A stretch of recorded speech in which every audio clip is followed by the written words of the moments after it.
Bonjour à toutes et à tous et bienvenue sur Build, la chaîne d'édification par l'enseignement. Le thème d'aujourd'hui, vous l'avez vu dans le titre, c'est la prière. La prière, c'est quoi? J'ai ici trois définitions. Premièrement, on a la prière, c'est parler à Dieu à haute voix. Deuxièmement, parler à Dieu dans ses pensées, donc dans son cœur, quand tu pries dans ton cœur. Et troisième définition, prier, c'est penser à Dieu. Je pense que la plupart seraient d'accord pour dire que la première est vraie. Donc le fait de parler à haute voix à Dieu, c'est prier. Le fait de penser et de prier dans ses pensées, c'est prier aussi. Mais certains seraient peut-être pas d'accord avec la troisième définition qui est que le fait de penser à Dieu est une prière en soi. Mais on va justement aller chercher ces gens-là et expliquer pourquoi en réalité penser à Dieu c'est une prière en soi. Matthieu 6,6. Mais quand tu pries, entre dans ta chambre, ferme ta porte et prie ton Père qui est là dans le lieu secret. Et ton Père qui voit dans le secret te le rendra. C'est souvent important de, quand on lit un verset, soit pour avoir plus de précision, soit quand on n'est pas sûr de la signification, d'aller chercher les racines, donc qu'elles soient hébraïques ou grecques. Là, en l'occurrence, je suis parti dans la racine grecque de ce verset-là. Dans la version grecque, quand ce verset parle de lieu secret, en grec, on parle ici de tameion sou. Tameion, c'est un terme grec désignant un lieu de stockage, un entrepôt, un cellier ou plus spécifiquement une chambre intérieure ou secrète. Et sou, ça signifie de toi. Donc en réalité, ce que ce verset dit, quand tu pries, entre dans ta chambre, ferme ta porte et prie ton Père qui est là dans ta moyensu, dans la chambre intérieure de toi. Ça veut dire qu'en réalité ici, le lieu secret, c'est soi-même. Parce qu'ici, la parole nous dit, quand tu pries, entre dans ta chambre. Donc d'abord, tu vas dans ta chambre. Donc d'abord, tu es seul. C'est important de prier, d'avoir une intimité avec Dieu. Mais au-delà de ça, une fois que tu es entré dans ton intimité avec Dieu, il faut que tu entres en toi-même maintenant. En ta moyensu, la chambre intérieure de toi. La chambre secrète de toi. Maintenant, qu'est-ce que la chambre intérieure? Qu'est-ce qu'il y a en nous? C'est quoi en fait entrer en nous? Comment on y entre et qu'est-ce qu'il y a en nous? On va aller dans 1 Corinthiens 2, 10 à 11 pour comprendre cela. Or, c'est à nous que Dieu a révélé ce secret par le Saint-Esprit. En effet, l'Esprit peut tout examiner, même les plans de Dieu les plus profondément cachés. 11. Dans le cas d'un homme, seul son propre esprit connaît les pensées qui sont en lui. De même, seul l'Esprit de Dieu connaît les pensées qui sont en Dieu. Ici, ce qui va plus spécifiquement nous intéresser, c'est le verset 11.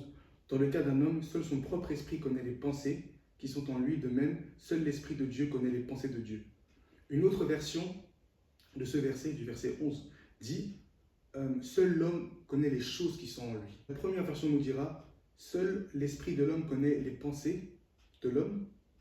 Et la seconde version nous dira seul l'homme connaît ce qu'il y a en l'homme.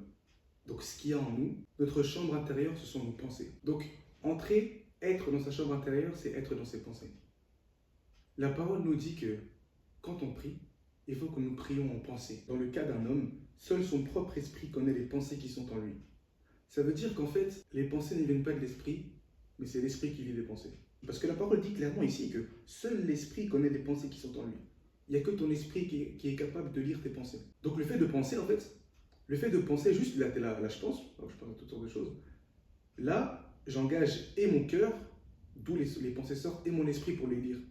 Donc en réalité, c'est pour ça qu'on dit que l'homme est aussi bien âme que corps et esprit. Parce que les trois sont une jonction et les trois ne sont pas dissociables.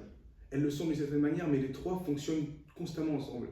Parfois, quand tu parles avec quelqu'un qui n'est pas spirituel ou même quelqu'un qui n'est pas du tout croyant, ce qui va avoir du mal, c'est s'imaginer le monde spirituel. Mais en réalité, on a tendance à penser que le monde spirituel, c'est quelque chose de loin, de pas tangible. Or, l'esprit est tellement plus vrai que le physique. Il faut savoir que l'esprit agit constamment. Ne fût-ce que dans le fait de penser, tu engages déjà ton esprit, parce que ton propre esprit est le seul qui est capable de lire tes propres pensées. Et quand la parole nous dit que nous devons prier sans cesse, en fait, ce qu'elle nous dit, c'est que nous devons penser sans cesse. Et ce que je disais au début, la troisième définition que j'avais donnée, j'avais dit que le fait de simplement penser à Dieu, c'est une prière en soi. Vous comprenez maintenant pourquoi j'ai dit ça? Si Dieu nous dit que quand nous prions, nous devons être dans nos pensées, ça veut dire que penser à Dieu, c'est une prière en soi. Et quand la parole dit prier sans cesse, en réalité, ce qu'elle dit, c'est penser sans cesse à Dieu ou parler sans cesse à Dieu dans vos pensées. Parce que tout part d'abord des pensées. C'est même ce que la parole dit. Garde ton cœur parce que c'est de là que viennent les sources de la vie. Garde ton cœur, garde tes pensées parce que c'est de tes pensées qui viennent les sources de ta vie.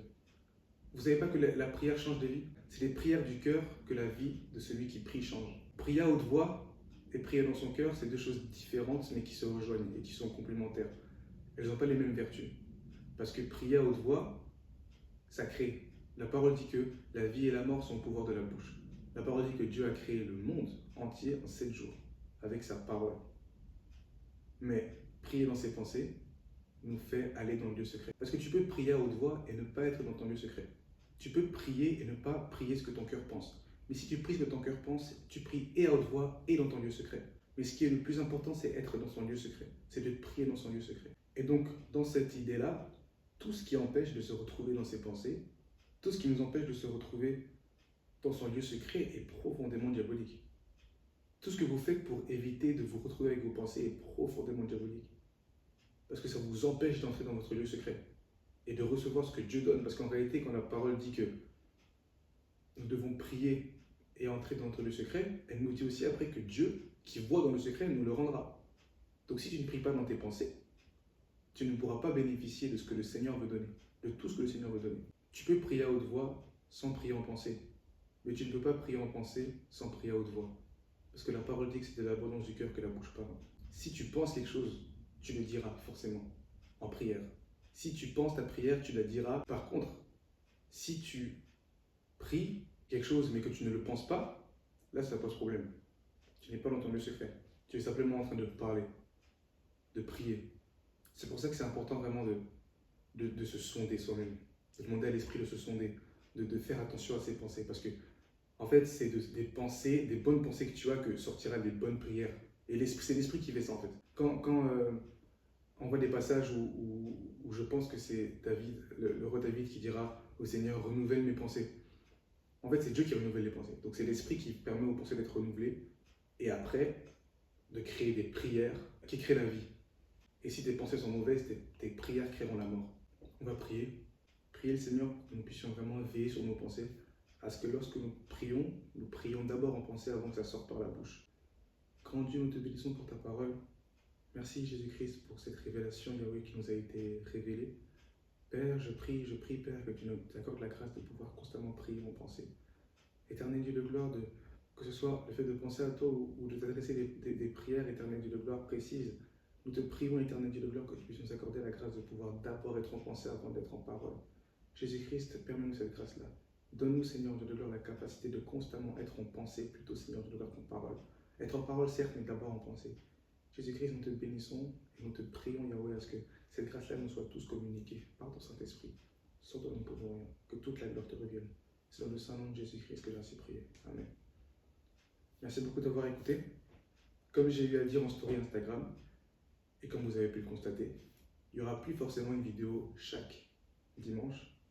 Je vais prendre le temps vraiment avec le Seigneur de me calquer à son calendrier, parce qu'en réalité, je pourrais me fixer cette obligation, mais le problème, c'est qu'il y a tout le temps de choses qui se passent. Et je ne me vois pas, par exemple, ne pas être bien avec Dieu et pourtant quand même aller servir. C'est pas quelque chose que je me vois faire, parce que si je commence comme ça, après ça va me rattraper. Et c'est pas bon du tout. La parole dit, ceux qui sont fidèles en petites choses le seront aussi en grandes. Si maintenant je commence déjà à pouvoir servir sans forcément être bien avec Dieu dans ma relation, c'est pas bon. C'est pour ça que les choses se feront quand elles se feront. Selon le calendrier du Seigneur et selon ce que l'Esprit inspirera. Merci d'avoir écouté. C'était Eli André pour Build. Et pas la semaine prochaine, mais à très bientôt.